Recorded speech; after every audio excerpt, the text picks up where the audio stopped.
Hello students, আমাদের চ্যানেলে তোমাদের সকলকেই স্বাগতম। আজকের ক্লাসে আমরা ক্লাস 6 এর রায়ো মার্টিন 2025 প্রশ্নবিচিত্রার ইতিহাসের থার্ড সেমিটিভের 9 নম্বর মডেল সেটের প্রশ্নোত্তরগুলি আলোচনা করব।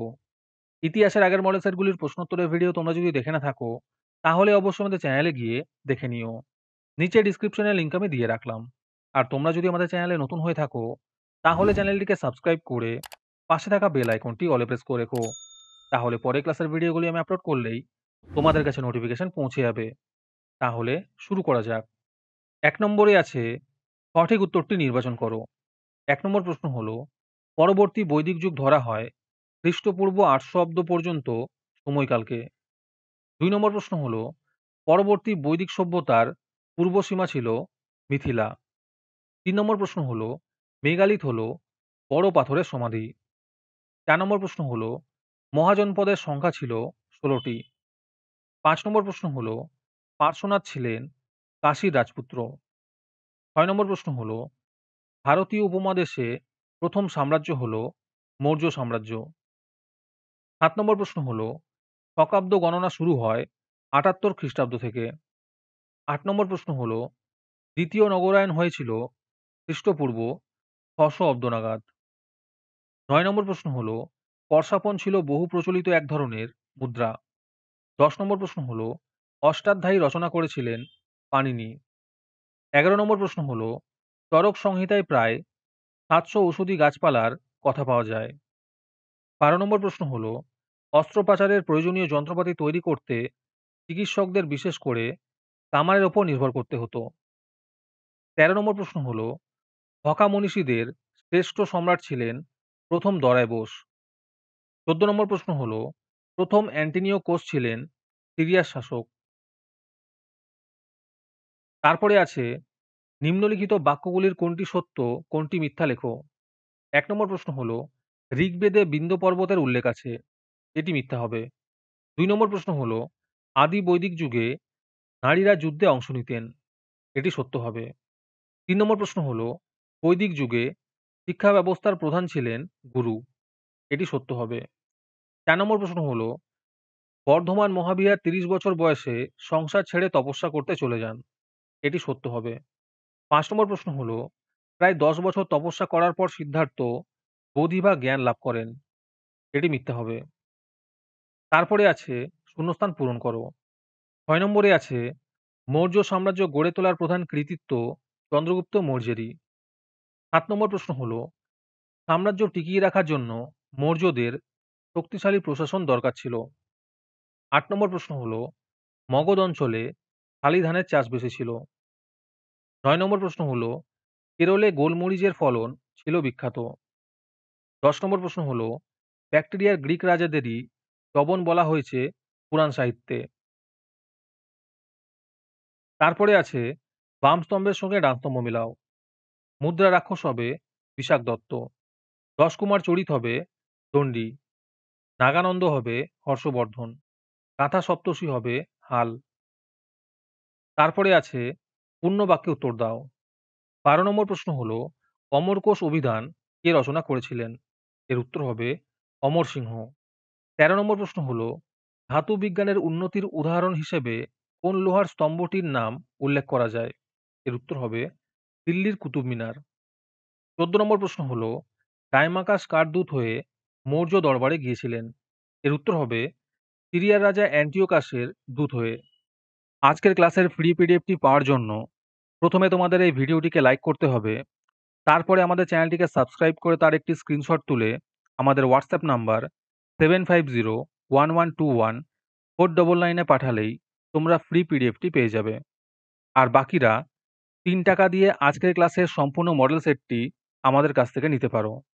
তারপরে ৩ নম্বরে আছে, নিম্নলিখিত প্রশ্নগুলির ২-৩টি বাক্যে উত্তর দাও। এই প্রশ্নের উত্তরগুলি আমি তোমাদের দেখিয়ে দিচ্ছি, তোমরা দেখে দেখে নোট ডাউন করে নিও। ১ নম্বর প্রশ্ন হলো, ইন্দো আর্য ভাষাগোষ্ঠী কাদের বলা হয়?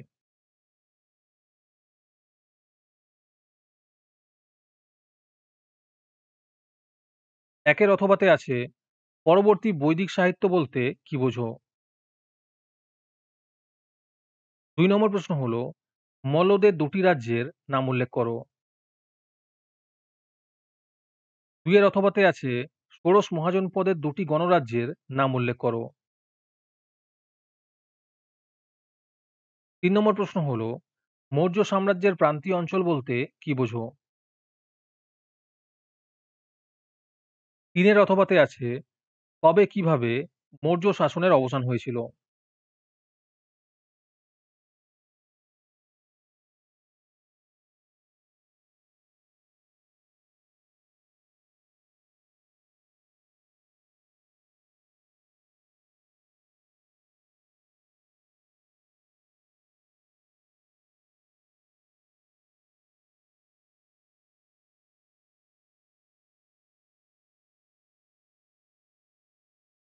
৪ নম্বর প্রশ্ন হলো, মৌর্য আমলে নারী পুরুষরা কিরকম পোশাক ব্যবহার করতেন?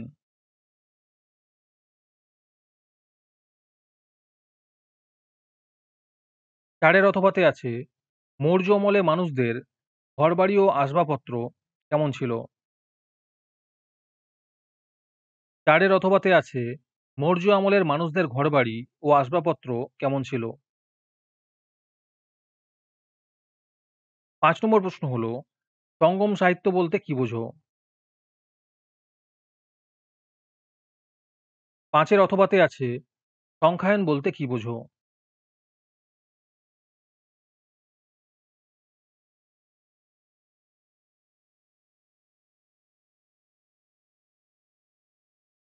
৬ নম্বর প্রশ্ন হলো, কবে কিভাবে হকামনীষীয় সাম্রাজ্য ভেঙে পড়েছিল? ৬ এর অথবাতে আছে স্যাট্রাপ ব্যবস্থা কি? তারপরে ৪ নম্বরে আছে নিম্নলিখিত প্রশ্নগুলির ৪-৫টি বাক্যে উত্তর দাও। ১ নম্বর প্রশ্ন হলো, ষোড়শ মহাজনপদের যুগের গণরাজ্যগুলির পক্ষে নিজেদের অস্তিত্ব টিকিয়ে রাখা কঠিন হয়ে পড়েছিল কেন?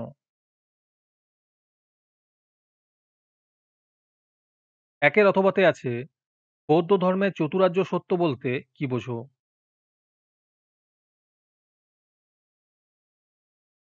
২ নম্বর প্রশ্ন হলো, মৌর্য সাম্রাজ্যের গুপ্তচরদের কাজ কি, কি ছিল?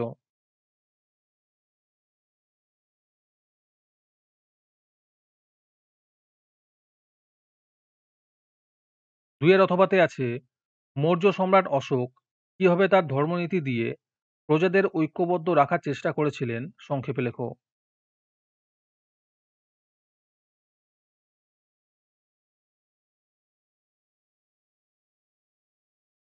৩ নম্বর প্রশ্ন হলো, ষোড়শ মহাজনপদের আমলে মানুষের জীবিকা সম্পর্কে সংক্ষেপে লেখো।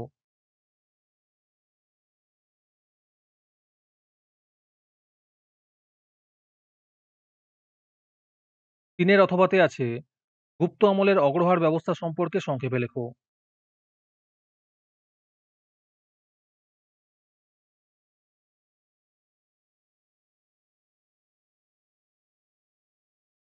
'মডেল সেট' সম্পর্কিত তথ্য পাওয়ার জন্য আমাদের হোয়াটসঅ্যাপ চ্যানেল এবং এক্সামের সাজেশনের জন্য আমাদের টেলিগ্রাম চ্যানেল তোমরা জয়েন করতে পারো। নিচে ডেসক্রিপশনে লিংক দেওয়া রইলো, তোমরা সেখানে গিয়ে জয়েন করে নিও।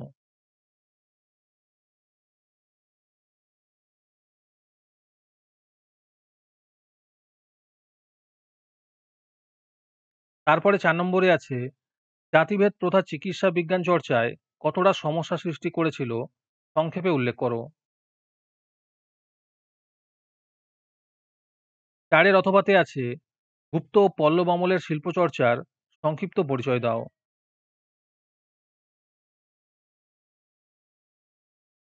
৫ নম্বর প্রশ্ন হলো, ভারতীয় উপমহাদেশের সঙ্গে গ্রিসের সম্পর্ক কেমন ছিল উল্লেখ করো।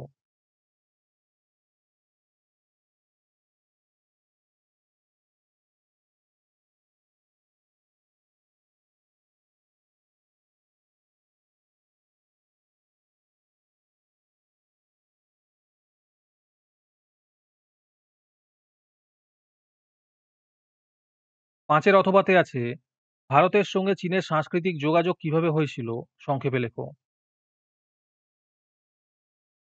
তারপরে ৫ নম্বরে আছে ৮-১০টি বাক্যে নিম্নলিখিত যে কোনো ৩টি প্রশ্নের উত্তর দাও। ১ নম্বর প্রশ্ন হলো, কুষাণ শাসন পদ্ধতির সংক্ষিপ্ত পরিচয় দাও।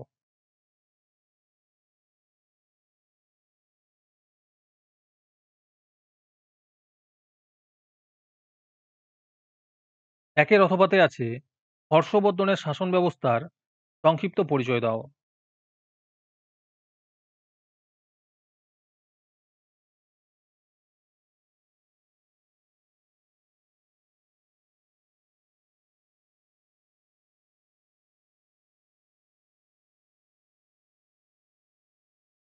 ২ নম্বর প্রশ্ন হলো, গুপ্ত আমলের মানুষের অর্থ-সামাজিক জীবনের ভিন্ন দিক উল্লেখ করো।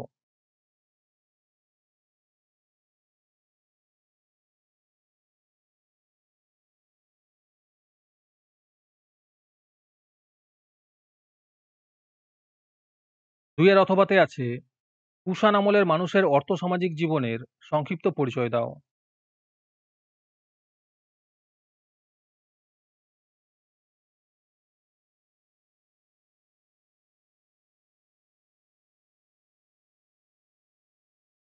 ৩ নম্বর প্রশ্ন হলো, প্রাচীন ভারতীয় উপমহাদেশের সাহিত্য চর্চার সংক্ষিপ্ত পরিচয় দাও।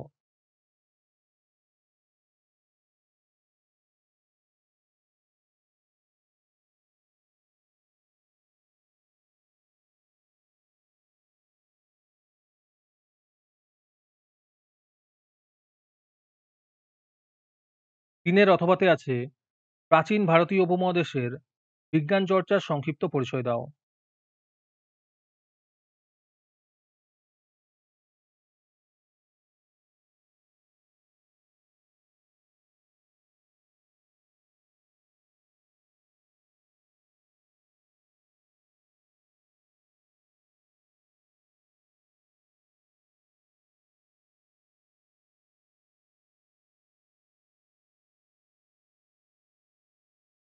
'আজকের ক্লাসটি তোমাদের ভালো লেগে থাকলে ভিডিওটিকে লাইক এবং চ্যানেলটিকে সাবস্ক্রাইব করে দিও।